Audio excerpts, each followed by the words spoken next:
Listo. Bueno, miren, sé que a lo mejor hay algunos términos que no estaban tan claros ahorita que estuvimos con el profe Salvador, eh, pero bueno, se acomodó que el profe Salvador podía el día de hoy a las 8 de la mañana y por eso él inició este curso, pero a lo mejor hubiera estado bien iniciar con esta parte para que después entendieran un poquito más de algunas cosas que él hablaba.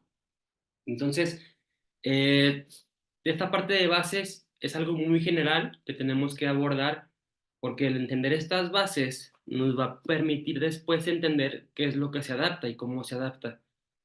Cuando hablemos de qué mejora un salto, cuando trabajamos saltos, qué vamos a mejorar, qué vamos a mejorar cuando trabajamos con cargas altas, la velocidad de ejecución. Entonces, esto que veremos ahorita es la base para lo que viene después, ¿sí? Porque entiendo, ahí ahora que se estuvieron sumando al curso, hay personas que son apenas principiantes en esta parte de entrenamiento que apenas van a meterse y otras que ya saben mucho. Entonces, esto va para aquellos que no saben mucho, pero tocará algunos temas que son algo nuevos para que también como apuntar para todos, para los que casi no tienen mucha experiencia en esta parte para los que también ya tienen mucha experiencia, ¿sí? Entonces, es un breve repaso de las bases para no aburrirlos demasiado y más que ya llevamos una hora ahorita del día de hoy, ¿va? Entonces, nada más entender que la unidad motora, cuando nosotros queremos contraer un músculo, debe de haber una excitación, ¿verdad? Unos impulsos nerviosos. Estos van a ser llevados por esta unidad motora, que es una neurona motora. Esta neurona motora va a inervar diferentes fibras musculares, ¿sí? A esta neurona motora y todas las fibras que inerva se le llama unidad motora. Y tenemos diferentes tipos de unidades motoras. Algunas que son de contracción rápida, muy explosivas, algunas que son de contracción pues rápida, pero un poquito más resistente, y algunas que son de contracción lenta. Se dice que el tipo de unidad motora es la que determina el tipo de fibra muscular que va a existir, ¿sí? Ahora también se entiende que una unidad motora o una neurona motora que es rápida no puede inervar a una que es lenta, o sea, inerva únicamente aquellas que corresponden con el tipo de neurona motora que es rápida, es explosiva, muy fuerte pero resistente, o la tercera que es no tan fuerte, pero que resiste mucho, ¿va? Ahora, como les decía, el tipo de unidad motora y las fibras que inerva va a determinar el tipo de fibra muscular. Es diferente.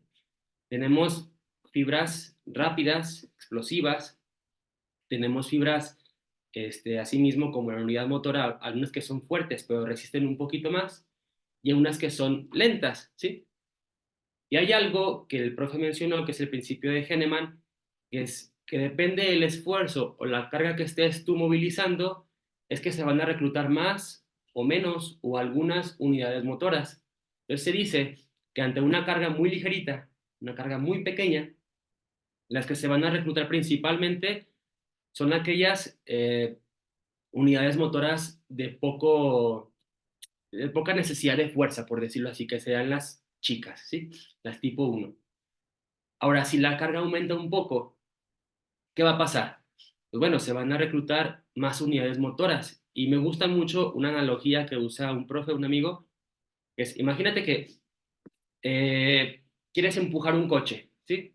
Entonces, yo soy una unidad motora, lo quiero empujar y a lo mejor no puedo.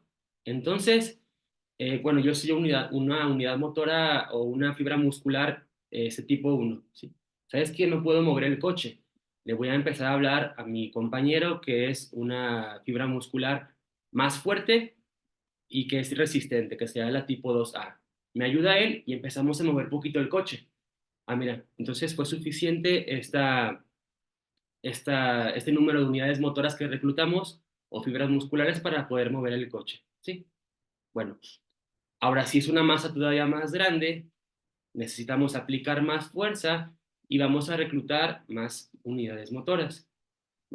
Entonces, tú puedes reclutar unidades motoras depende de la carga que quieras mover, pero también va a depender de la fatiga generada en la serie, por decirlo así. Imagínense una serie de sentadillas. Entonces, es una carga ligera, empiezas a hacer las repeticiones y a lo mejor reclutas estas dos, ¿sí? Vas reclutando, tranquilo. Conforme va avanzando la serie, te empiezas a fatigar. Entonces, tú quieres continuar con la actividad. ¿Qué tienes que hacer? Empezar a reclutar unidades motoras un poquito más explosivas o fuertes. Entonces, tú puedes reclutar unidades motoras, depende de la carga que muevas, pero también depende de la fatiga o del esfuerzo que estés haciendo continuo. Hay un tercer caso donde se van a reclutar unidades motoras a pesar de que de que la carga sea pequeña. O sea, tú puedes reclutar unidades motoras explosivas aunque estés levantando una carga muy, muy ligera. ¿Y cuál es el caso en movimientos balísticos explosivos? Si tú intencionalmente una carga muy pequeña la quieres mover muy rápido, ¿qué va a pasar? Vas a reclutar unidades motoras de contracción rápida, o sea, todas, ¿sí? Entonces, el intentar movilizar las cargas rápido va a ayudar a que mejores la calidad de unidades motoras o fibras musculares rápidas, ¿sí? Y es lo que buscamos al final en el entrenamiento de fuerza para deporte, mover las cargas lo más rápido que puedas para intentar estimular este tipo de fibra muscular, ¿va? Ahora, como decía entonces, neuralmente podemos reclutar unidades motoras, depende de lo que necesitemos. Sabes que no aguanto ya, sigo haciendo una serie de sentadillas o curl de bíceps y empiezo a reclutar más unidades motoras, como lo vemos en esta figurita. Hay otro factor neural determinante que nos ayuda a movernos explosivamente, de forma muy rápida, que sería la tasa de descarga. ¿Qué tantos impulsos neurales se mandan para poder moverme yo rápido? ¿Sí? Entonces tenemos desde la parte neural dos puntos.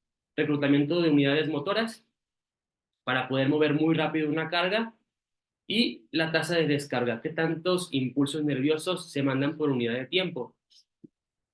Y en la parte neural también tenemos otras dos partes que nos van a afectar en la expresión de fuerza, que serían los reflejos. Tenemos el reflejo de inhibición autógena y el reflejo de estiramiento o inhibición recíproca, ¿sí? El de inhibición autógena es debido a esto que tenemos aquí, a la cápsula o el órgano tendinoso de Golgi. ¿Qué es lo que hace principalmente este órgano? Sensa la tensión de la unidad miotendinosa, ¿sí? Mio de músculo, tendinosa del tendón, ¿sí? Entonces, cuando tú quieres levantar una carga muy pesada y eres una persona nueva en el entrenamiento, lo que hace este órgano es, ¿sabes qué? Hay mucha tensión, ya no vamos a activar tanto, porque a lo mejor nos podemos romper. Entonces, manda una señal, un reflejo de que no se pueda aplicar o generar tanta fuerza en esa fibra muscular, ¿sí? Entonces, es un reflejo que te ayuda a inhibir la producción de fuerza, ¿va? Que puedes, bueno, que es malo, principalmente porque no te deja expresar tu máxima cantidad de fuerza. Y tenemos el otro reflejo que les decía de estiramiento de los usos neuromusculares. Estos sensan principalmente la tasa de estiramiento y la posición del músculo. Entonces, si sensan la tasa de estiramiento, qué tan rápido se estira un músculo, piensen ustedes en qué tipo de movimientos estos se ven afectados. Pues serían en los saltos, en los balísticos. Como es un movimiento muy rápido, un lanzamiento, un salto con caída, que se va a afectar principalmente los usos neuromusculares. Por esa tasa de estiramiento muy rápida, ellos van a decir, ¿sabes qué? Nos estiramos muy rápido, requerimos volver a la posición original. ¿Qué hacen? Contraen el músculo o ayudan a que se contraiga más rápido para evitar como un rompimiento, ¿sí? Y la forma clásica de poder verificar este estiramiento excesivo o rápido es no sé si a ustedes les llegaron a hacer los médicos, me imagino que sí, el de pegarles con un martillito en la rodilla, les pegaban con ese martillito y ¿qué pasaba? Se estiraba bueno, se estiraba la rodilla, ¿sí? Entonces, lo que hacían es estirar algunos músculos con ese pequeño golpeteo del martillo Hay un estiramiento excesivo y luego hay una contracción del complejo muscular, ¿sí?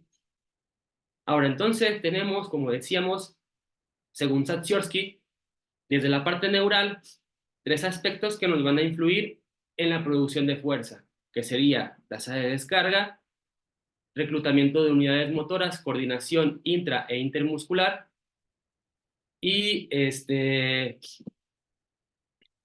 perdón, sí, y los reflejos, ¿sí? Ahora, también tenemos dentro del músculo, dentro de las fibras musculares, a lo que son los sarcómeros, ¿sí? Fibras musculares, y aquí tenemos los sarcómeros, ¿va? Bueno, dentro de estos sarcómeros vamos a encontrar la actina y la miosina, estas proteínas, que son las que nos van a ayudar al final a contraer el músculo. Bueno, llega un impulso nervioso o varios impulsos, se libera el calcio del retículo sarcoplasmático, estos se unen a la actina, perdón, después se liberan los sitios activos, se puede unir la miosina y se da esto de los puentes cruzados. Aquí tenemos como el grafiquito, la figurita de cómo se da esto de los puentes cruzados, ¿sí? Estos son los que nos ayudan principalmente a la contracción. Y ahora tenemos otro aspecto a resaltar en cuanto al músculo, que es el ángulo de peneación. Este ángulo de peneación va a afectar a que el músculo sea más rápido o más lento. Pero cabe resaltar que este ángulo de peneación, esto es el periósteo, y esto es como el ángulo de las fibras musculares, ¿sí? Entonces tenemos diferentes ángulos y, por ejemplo, si es un ángulo muy grande, ¿qué va a pasar? Pues tenemos una fibra, un músculo muy ancho, ¿sí? Una sección transversal muy grande. Si tenemos un ángulo de peneación más pequeño, ¿qué va a pasar? Como reduce el ancho, aumenta el largo, ¿sí? Y se dice que, por ejemplo, aquellos músculos que tienen ángulos de peneación más pequeños, como son más largos, son más susceptibles a expresiones de velocidad, pero menos producción de fuerza, porque no tienen tanto de ancho, ¿sí? Y aquellos músculos que son más anchos son más capaces de producir mucha fuerza, pero son más lentos, ¿va? Y aquí lo tenemos en esta figurita que está de este lado. Pero también existe un modelo no tan conocido, que es el modelo tridimensional de la contracción muscular.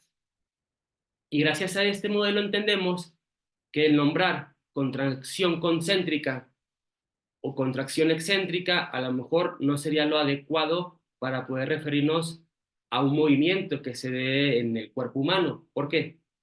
Entendemos que, por ejemplo, esta figurita es bidimensional, alto y largo, ¿sí? Pero en realidad nosotros somos seres tridimensionales, entonces tenemos alto, largo y ancho, ¿sí? Como lo tenemos acá de este lado. Y las fibras musculares se dice que son isovolumétricas, que mantienen un volumen constante. Entonces, si mantienen un volumen constante, cuando tú contraes una fibra muscular, ¿sí? Se hace más cortita, y si tiene que mantener un volumen constante, ¿qué va a pasar? Se va a hacer más ancha, ¿no? Entonces ustedes piensen a lo mejor en una flexión de codo para poder hacer bíceps, ¿sí? A lo mejor se acorta, pero ¿qué pasa? Se ensancha también. Entonces, bueno, este modelo nos permite entender que no nada más pasa en una línea, ¿sí? Sino que pasa en tres. Ahora también entendemos que, voy poquito, Joel, eh, como tenemos en la figura de aquí abajo, cuando hay una contracción, ¿sí? O concéntrica, por decirlo de alguna manera, no todos los sarcómeros se acortan, algunos sí, otros no. Entonces, el tú decir que hubo una contracción concéntrica porque hubo este pequeño desplazamiento, a lo mejor no sea lo correcto si tú intentas decir qué es lo que está pasando en el complejo muscular, porque en realidad no todos se están acortando. Algunos sí, otros no, ¿sí? Y también algunos se están expandiendo hacia lo ancho, ¿va? Ahora sí, Joel. Ah, sí, era con respecto a ese punto que tú dices. Por ejemplo, cuando hacemos una medición Isaac en respecto a los cuádriceps, cuando Ajá, lo tienes relajado, el cuádriceps es más, el diámetro es mayor. Cuando tú lo contraes, disminuye. Y yo tenía también esa lógica, como tú dices, cuando yo lo voy a contraer, pues va a aumentar, pero en realidad no pasa eso. no, es que se ensancha, o sea, va hacia otros lados, o sea, es que entender que, pues sí, esa parte de que no es tan tan sencillo como nos lo explicaban. Es que a veces intentamos simplificar las cosas para poderlas entender mejor, pero después vamos hacia lo complejo. Entonces, por eso ahorita empecé como que en lo más clásico del modelo que existe y para ir hacia este punto, nada más para entender entonces de que a lo mejor sería correcto referirnos fase o movimiento, o, sí, concéntrico, sí, pero no por lo que esté pasando en el músculo, sino porque simplemente hay un desplazamiento hacia la fase concéntrica. Por ejemplo, en el salto, fase concéntrica, fase excéntrica, pero no quiere decir que eso esté pasando internamente, porque algunos Ajá. músculos sí van a actuar así y otros no van a actuar de esa manera, o fibras musculares, ¿sí? O sea, es más complejo de lo que pensábamos. Pero a lo mejor van a decir yo, esto de que me va a servir en la práctica, a lo mejor de nada, ¿sí? Pero te sirve para entender mejor qué es lo que está pasando internamente y a lo mejor te sirve para entender mejor el modelo de Franz Bosch que te dice y de Van Horen que cuando tú corres, que vas a apoyar el pie, en realidad puede que no esté actuando de forma excéntrica el femoral, ¿sí? Sino que se mantiene isométrico y lo que se estira principalmente es el complejo tendinoso, ¿sí? Entonces, Ujú. lo que Sí, pasa claro. fuera de una escala temporal muy grande no quiere decir que esté pasando internamente. Es como separar esos puntos, ¿va? Entonces, bueno, pasamos a la No, gracias. siguiente. Sí, gracias. Entonces, a lo mejor no sé si por ahí han visto este modelo longitud-tensión, decimos que hay algún punto en el cual el músculo se encuentra en su mejor relación longitud y su capacidad de producir tensión o fuerza, ¿sí? Aquí están muy separados los puentes cruzados, casi no hay capacidad de que se unan, entonces la capacidad de producir tensión aquí es menor y aquí están muy sobrepuestos uno del otro y la capacidad de producir tensión es poca, entonces va a llegar un punto en el cual se encuentren en su longitud óptima para producir tensión. Pero sería entonces pensar, esa longitud óptima es en ese movimiento en específico, porque en un movimiento más complejo, como en un cambio de dirección o en un salto, puede que esa relación sea diferente, ¿sí? Y que sea diferente para cada sarcómero. No todos los sarcómeros van a estar igual. Y además, esta relación longitud-tensión va a cambiar con el entrenamiento. Por ejemplo, el excéntrico va a desplazar esta relación longitud-tensión a otra posición, ¿sí? Entonces, bueno, es más complejo de lo que pensábamos. Y existe otro término que es el retraso electromecánico, que es simplemente que nosotros no producimos fuerza o tensión de manera instantánea. Tiene que pasar un tiempo para que tú seas capaz de producir tensión, ¿sí? Entonces, yo mando una señal y ¿qué tiene que pasar? Tiene que llegar esa señal al complejo muscular, luego empieza a tensar el músculo, ese músculo empieza a generar pues, suficiente tensión y ese músculo después empieza a generar tensión en el tendón y después se empieza a contraer o desplazar la articulación que nosotros busquemos, ¿sí? Entonces hay un retraso electro de impulso mecánico, o sea, del movimiento, ¿sí? Ese retraso, pues, es importante para expresiones explosivas, para algunos deportes que requieran respuestas muy rápidas, ¿sí? Y con este punto entendemos el por qué a lo mejor estirar tanto tiempo, estiramientos de 30, 40 segundos previo a un partido, puede ser, te puede afectar el rendimiento. ¿Por qué? Porque puede aumentar el slack, que veremos más adelante, y el retraso electromecánico también va a aumentar. Va a tardar más tiempo en que puedas tú poder contraer un músculo. Entonces, el estiramiento de larga duración, pasivo, puede afectar el rendimiento desde este punto de vista, desde el retraso electromecánico, ¿sí? Y el slack muscular, bueno, algunos ya han tomado el curso conmigo o algunas cosas, bueno, las presentaciones las cambié totalmente, pero hay conceptos que vamos a seguir viendo. Y para entender mejor esto del slack muscular, me gusta poner este video, que imagínate una liga, la tensas y luego se da una contracción, ¿sí? Entonces, tensa la liga y después se contrae, ¿va? Entonces, esto es el slack muscular. Si tú este, estiras mucho, bueno, perdón, estás en esta posición, ¿qué pasa? El músculo no hay tensión ahorita, está en una situación de slack. Y para que puedas empezar a generar tensión, tienes que mandar esa señal, tomar ese slack y después es que inicia el movimiento, ¿sí? Entonces, bueno, pasemos a la siguiente. Desde la parte de física, sabemos que la fuerza es igual a masa por aceleración, ¿sí? Entonces, este, para poder incrementar la fuerza, para hacer que Goku corra más rápido, podemos hacer de diferentes maneras. Principalmente buscamos una en el entrenamiento de fuerza, pero como vimos ahorita con el profe Salvador, puede que no perjudique o no va a perjudicar el incremento de la masa muscular, ¿sí? Porque a veces pensamos que si le agrego más masa muscular, me va a hacer más lento, sí, pero ¿dónde? ¿Sí? Hace poquito estaba leyendo sobre economía de carrera, por ejemplo, y decían que incrementar, no sé, 1% de masa en la parte como a lo mejor del cuádriceps puede implicar un esfuerzo superior en una carrera, no sé, de 1%, o sea, nada. Pero si esa misma masa que lograste incrementar la llevas más hacia, no sé, las pantorrillas, como está más distal, ¿qué va a pasar? El esfuerzo es mayor. Entonces, sí puedes incrementar la masa muscular para producir más tensión, pero la cuestión es dónde la incremento, ¿sí? ¿Más proximal o más distal? ¿Va? Entonces, tú puedes incrementar la fuerza entendiendo esta fórmula, pues, como haciendo que la persona acelere más. Si acelera más rápido, ¿qué va a pasar? La resultante, como la masa va a ser igual, la masa del sujeto va a ser la misma, ¿qué va a pasar? Hay una mayor producción de fuerza, ¿no? Ahora, si incrementas la masa, pero haces que el sujeto no pierda aceleración, que la mantenga, pues ¿qué va a pasar? La resultante también es mayor fuerza. Y si logras incrementar las dos, pues la resultante que va a ser mayor fuerza. Y siempre que les muestro esta figura, siempre les digo que el proceso de preparación física de cualquier deporte, o creo yo que en cualquier deporte, se resume en esto, ¿sí? Porque a lo mejor llegas a entrenar a alguien y ves que tiene falta de masa muscular en algunas zonas. Entonces, ¿qué voy a hacer?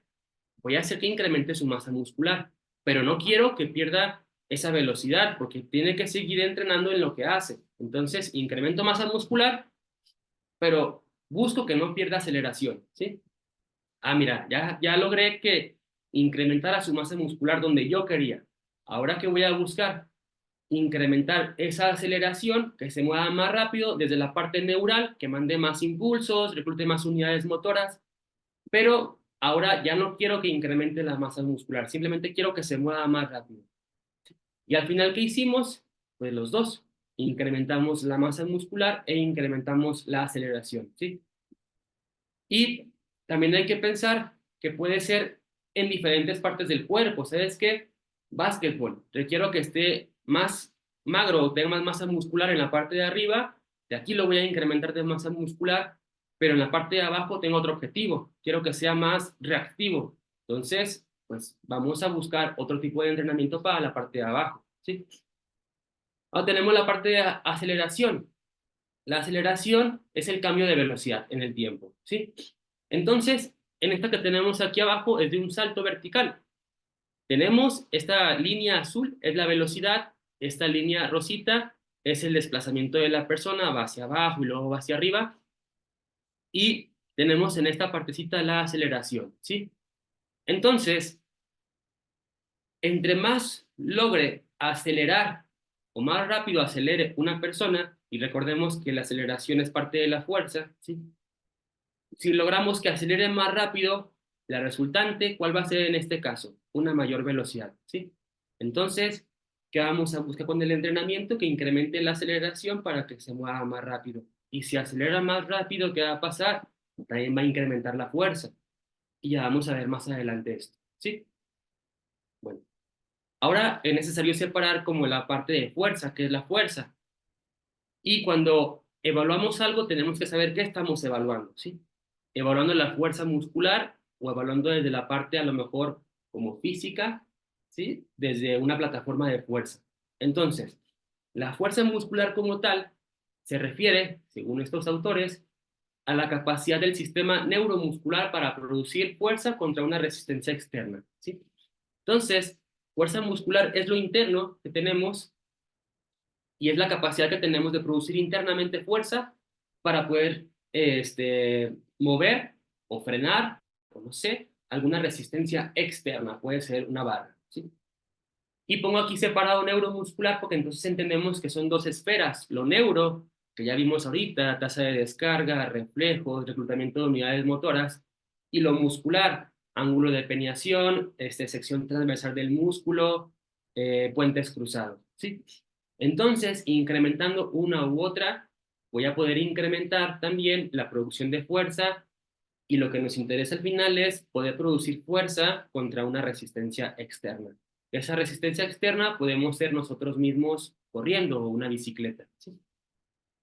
Y Yuri y Steve dicen que la fuerza es el producto de la acción iniciada en la parte muscular y orquestada, porque dice qué tanto se va a contraer la parte eléctrica, ¿sí? Te va a decir el sistema nervioso qué tanto vas a contraer, cómo lo vas a coordinar para poder vencer esa resistencia externa.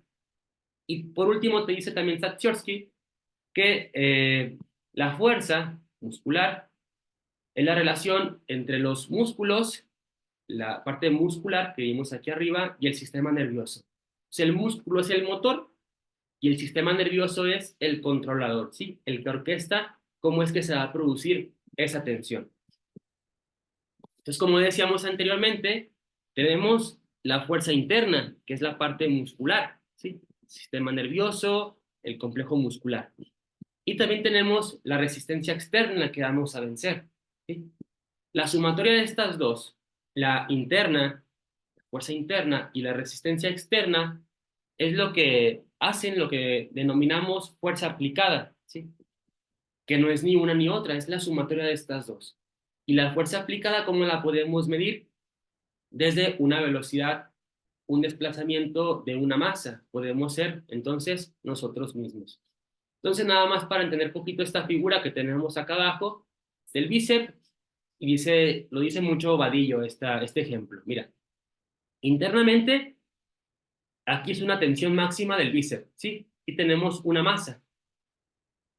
¿Qué pasa si desplazamos esta masa un poquito más cerca del bíceps? Para la misma tensión interna, que es una palanca obviamente, yo tengo que tener una masa más grande. La tensión es la misma, pero la masa cambia, la masa externa, la resistencia externa. Y si la desplazo un poquito más proximal hacia el bíceps, ¿qué va a pasar? La tensión sigue siendo máxima, pero tengo que colocar una resistencia externa más grande para que esa tensión interna sea la misma, ¿sí? Entonces, dice, a ver, hay que entender entonces que la fuerza aplicada no es lo interno ni lo externo, ¿sí? No lo medimos mediante esto, sino lo medimos en una relación de estos dos. ¿Y cómo es que se puede medir? Mediante la velocidad de ejecución, ¿va? Y tenemos otro término, que es el de fuerza máxima, que decíamos que es la máxima fuerza que tenemos, ¿no?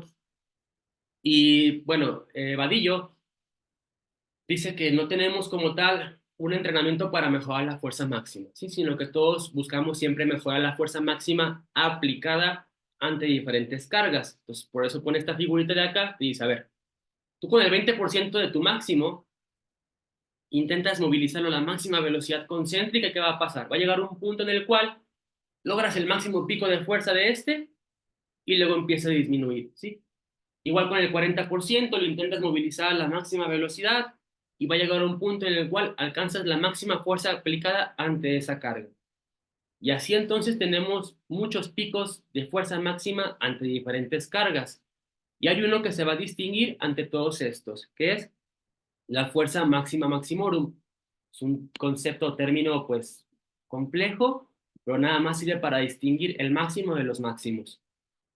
Pero creo que nadie se refiere así a esta parte, ¿sí?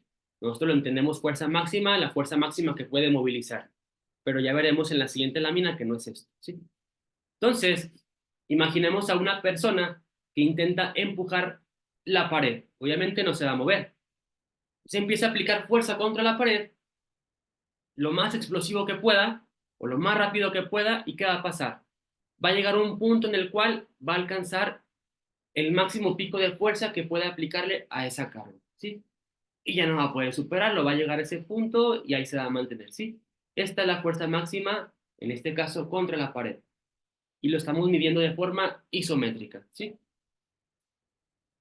Y entonces tenemos la otra, que es la fuerza dinámica máxima, que es la 1 RM, la repetición máxima, la carga que puedo mover una sola vez y no más, ¿sí? Creo que todos en algún momento hemos evaluado la 1 RM, la carga máxima que puedo mover una sola vez, y a partir de ahí hacemos la programación del entrenamiento. Pero como ya veremos más adelante en la parte de evaluación, puede que tenga sus errores el trabajar con esto de la 1 RM, ¿sí? Y tenemos la fuerza explosiva, ¿sí? Que es la capacidad de producir mucha fuerza en un tiempo mínimo, ¿sí?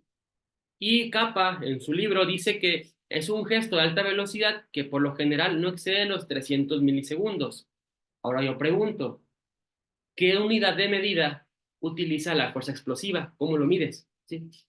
Por eso es que se empieza a utilizar este otro término, que es la RFD, la tasa de producción de fuerza por unidad de tiempo.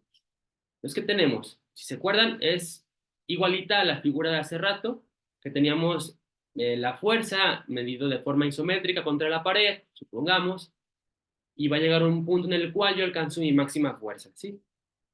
La RFD se sabe que es la relación entre la fuerza que estoy alcanzando o produciendo y el tiempo en el cual yo estoy alcanzando a producir esa fuerza. Es la relación entre ambas. Entonces, si la relación entre estas dos, a los 800 milisegundos, yo alcanzo un pico de fuerza de 500 newtons. Entonces, la RFD resultante va a ser 625 newtons sobre segundos. Si yo me voy más para atrás, al principio de que yo empiezo a aplicar fuerza, ¿qué pasa? La RFD es más alta y alcanza un pico de fuerza de 450 newtons, pero a los 400 milisegundos, o sea, casi al principio de que empecé yo a aplicar fuerza. La RFD resultante es más alta. Si me voy más para atrás, ¿qué encontramos? Que la RFD resultante todavía es más alta. Y esto es sencillo de entender. ¿Por qué?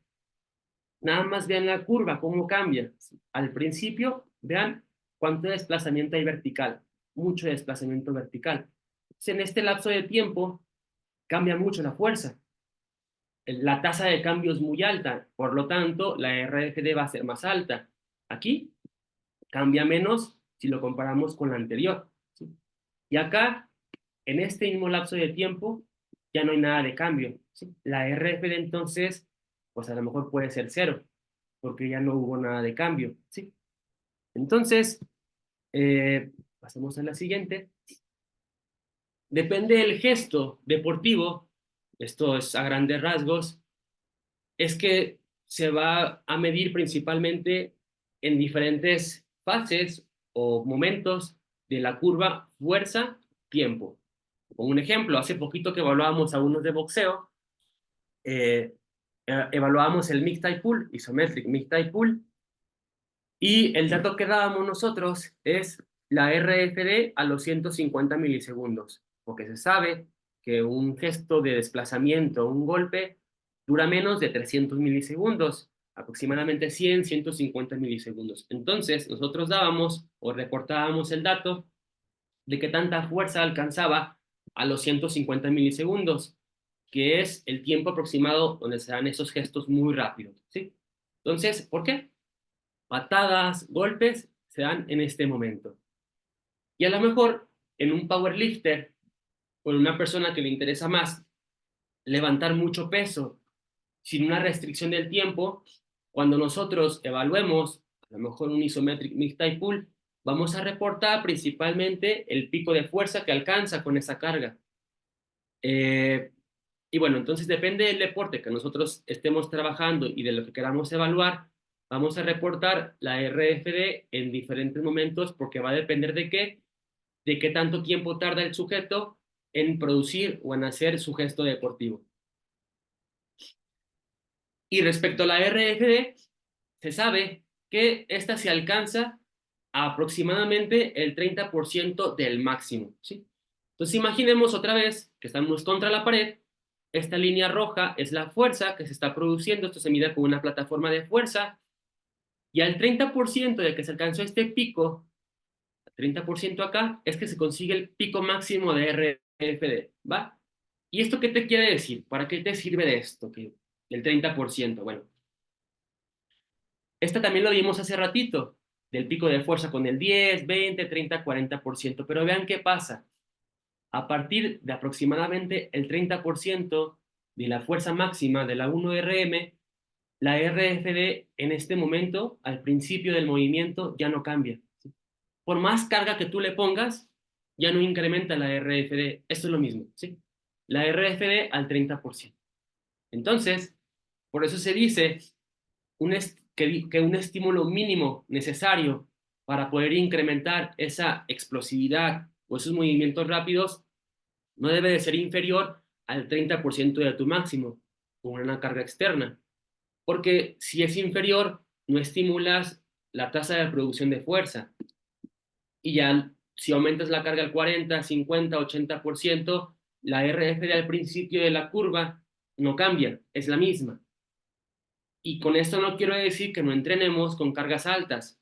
Tiene sus beneficios el entrenar con cargas altas, pero una persona que es nueva o a lo mejor que ya viene en su competencia, no hay mucho tiempo para hacer su preparación, con el simple hecho de entrenar con cargas relativamente ligeras, 40, 50%, y que la mueva a la máxima explosividad o fase concéntrica a la máxima velocidad, estamos estimulando esa RFD, esa tasa de producción de fuerza que sabemos o lo conocemos como explosividad, ¿sí? Entonces, esto que vimos anteriormente es lo mismo acá, pero ya en un test hecho, ahora sí, en natación. Cada curvita hacia arriba es la fuerza en kilogramos, ¿sí? Esta es cada brazada. Una brazada, otra brazada, otra brazada, ¿sí? Y la línea verde que dice acá, producción de fuerza por unidad de tiempo. Entonces, esta es la RFD. Y alcanzamos a ver que al principio o a la mitad de la curvita es que la RFD es mayor, es mayor, es mayor, ¿sí? Entonces, aquí tenemos nada más un ejemplo práctico para que ustedes vean la relación entre la fuerza, medida en kilogramos, en este caso con una celda de carga, y la RFD, ¿sí? Entonces, ¿qué va a pasar si yo logro incrementar la fuerza, el pico de fuerza y que lo alcance más rápido? La RFD entonces va a ser más alta, ¿sí? Ahora, si la RFD incrementa con un pico de fuerza más alto y haciéndolo más rápido, ¿qué va a pasar? Si yo logro este, incrementar la fuerza y si la fuerza está asociada con la aceleración, o sea, si incremento la aceleración, la resultante ¿cuál va a ser? Una velocidad mayor. Entonces quiere decir que si yo incremento mi capacidad de producir fuerza por unidad de tiempo, la resultante ¿cuál va a ser? Una velocidad mayor. Y si yo logro moverme más rápido en mi deporte, pues la posibilidad de conseguir un éxito deportivo, viéndolo así, es mayor. Entonces, mayor RFD, mayor, incrementar RFD, mayor velocidad. Mayor velocidad, corro más rápido, lanzo un golpe más rápido, me despego del piso más rápido, todo más rápido. Puedo ganar un balón más rápido. Entonces, lo que buscamos al final con el entrenamiento de fuerza es incrementar esa RFD, ¿sí? Esa aceleración también. Y aquí tenemos un ejemplo. Dos casos, por ejemplo, la persona A y la persona B.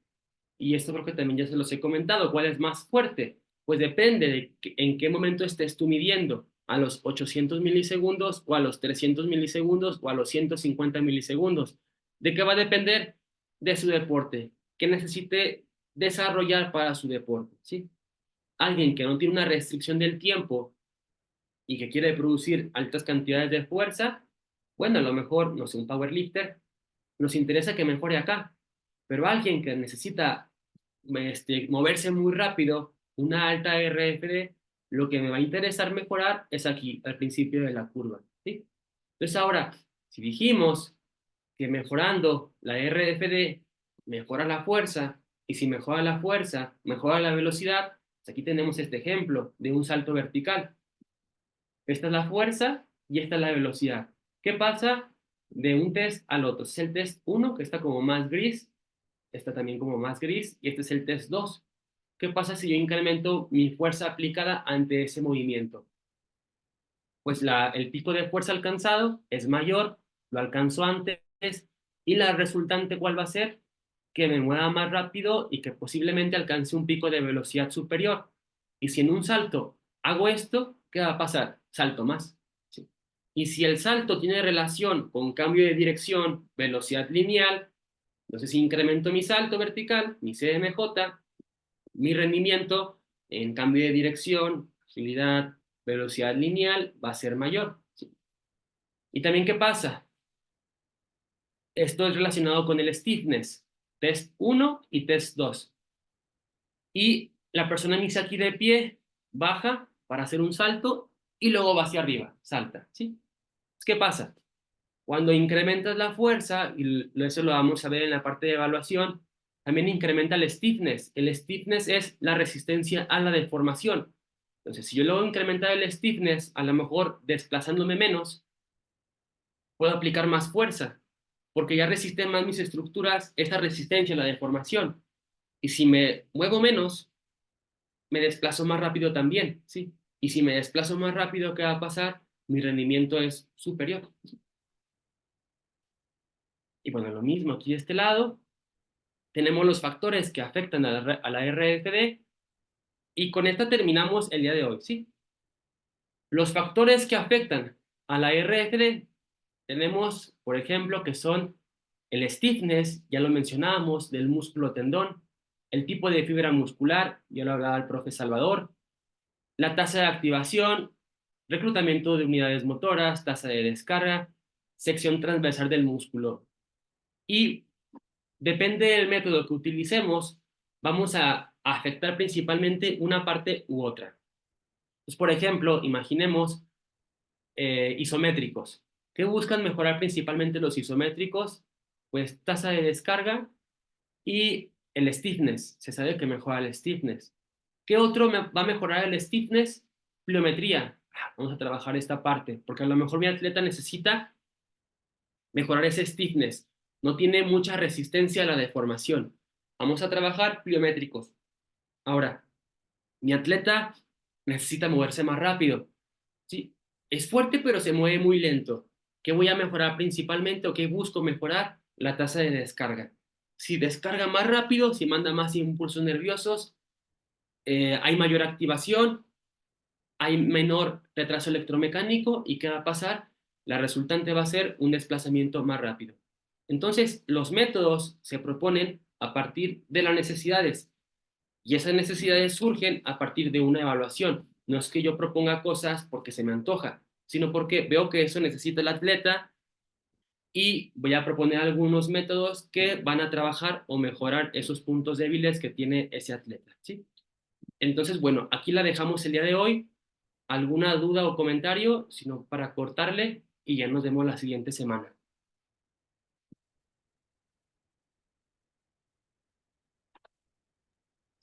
No, pues nomás una pregunta. Vamos a ver algunos métodos exactamente para mejorar eso, como que mande sus señales más rápidos para que el músculo se active. Sí, vamos a ver también lo de potenciación, cluster training, vamos a ver algunas cosillas ahí, más adelante, pero ya va a ser creo que en la última clase que vamos a trabajarlo. Sí, pero es así lo vamos a ver. Sí, eso es muy interesante, ¿no? Sí, no, y esto pues es la base ahorita como para que entiendan qué se necesita y ya después, bueno, cómo se tiene que hacer para mejorar esto, ¿sí? Otra Y pregunta, ¿también hay aparatos para, por ejemplo, en el caso de un boxeador exactamente, de dar un golpe para medir, digamos, la velocidad?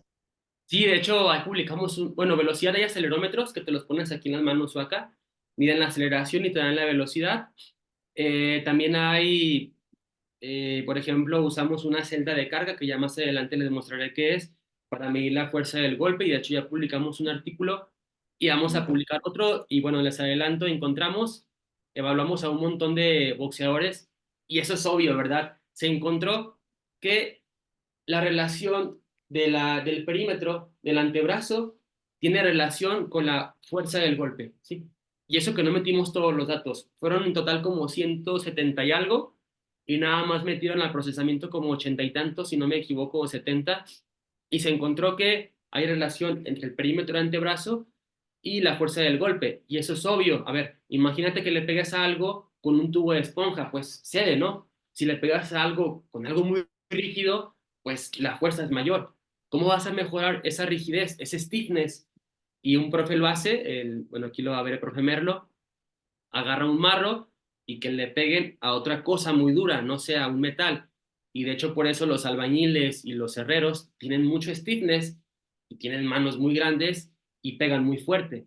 Entonces desde ahí tú puedes empezar a determinar qué posible talento vas a encontrar para boxeo desde medir el perímetro del antebrazo.